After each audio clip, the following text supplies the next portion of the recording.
Today I'm going to walk you through the steps that I use to grow German chamomile in a container. And I'm going to walk you through the entire life cycle for the year in 2025. First things first, we exist here and grow in USDA Hardiness Zone 6A and 6B. So we're -10 to 0 degrees Fahrenheit in the winter. The soils are different everywhere, so that makes a big difference as well, as you know, if you're enjoy gardening. So here we are in April 13th, 2025. On the left we have four chamomile plants. On the right there's some lavender in the cell tray. You can see there's some powdery mildew in this larger chamomile plant, and you can take care of that with simple hydrogen peroxide in a spray bottle. I don't know what other methods other people use, but that is probably the most simple and widely available that we use when we're growing inside, preparing for the summer. Here is May 24th. This is the first day this got out into a container. It has a bottom reservoir, and it was kind of late in the season, honestly. We didn't achieve 50 to 60 degrees consistently Fahrenheit outdoors until late May of this year. So here it is, May 24th, 2025. Just a week or so later, June 2nd, 2025, you can see that rapid growth. And then about 3 or 4 weeks later, we finally achieved the flowering on June 29th, 2025. So this is when you get to this stage, you start picking the flower heads. You can do it by hand. And then what I do is I wash them with a food grade sanitizer.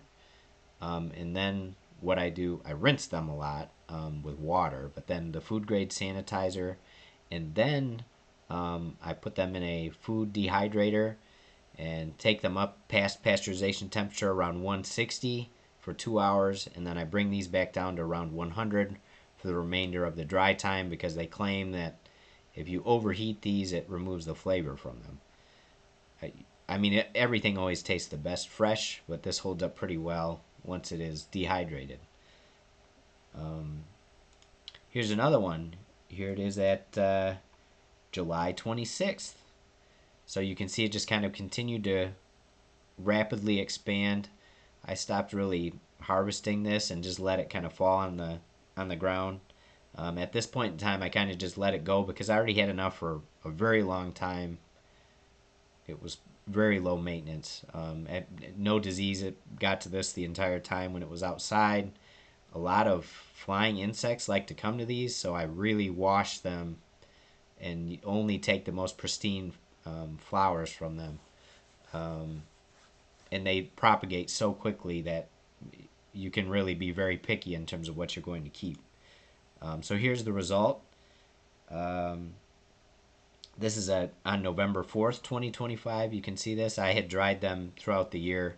If you use 1 to 2 of these, that's the amount that is typically in a tea you would buy in the store, I would say. So the key is you just let them steep for about 10 minutes in hot water. And they are, like I said, you only need 1 to 2 of them. And here it is. Check this out. This is the plant itself on November 4th. That's today. 2025, and so it has reseeded itself kind of late in the season. I stopped picking any of the flowers. You can see it actually has a few on there still, amazingly. We've had a few freezing temperatures at night. We're getting into 0 degrees Celsius or 32 degrees. We're getting below that probably twice a week now. And I will probably cover this and keep the water off it during the winter. I don't think this plant is expected to survive over the winter. Especially out of the ground, because its roots will get very cold. But I'll put it up somewhere warm and try and maybe cover the top, and maybe it'll survive for next season. So I hope this has been helpful, and I would greatly encourage you to check out this plant on your own. It's very easy to grow.